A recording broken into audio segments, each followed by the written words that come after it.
Hello guys, in this video I'm just going to explain how to check the transaction number of your purchases or subscriptions.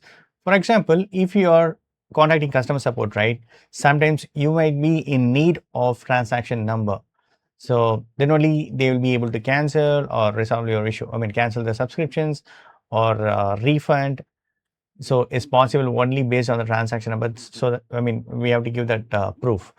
So in order to get the right transaction number, what you need to do is you can easily get it. If you have connected to the internet, just go to PlayStation Store and go to transaction history. So whatever you have purchased so far, right, that you can check it here. Here I'm going to change it to from Jan 1. Okay. And this is March. So give continue.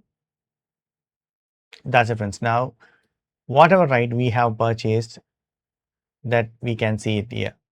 So this transaction history shows that I have purchased 1 month subscription of PS Plus Deluxe. So you can check the transaction number here, 787031368701510. Also, you can check which card you have used to purchase. And also you can check it here and which email ID you used it. So that also you can check it, even date. So for example, it's another transaction number which showing my credit card details and the details of purchase and descriptions. So this is the way you can get the transaction number when you're contacting a customer support. Definitely it will be very much helpful. So not only PlayStation Store you can get it, also you can go to settings. Under settings, right, go to user and accounts and come to payment and subscriptions and then transaction history. So here you can select it.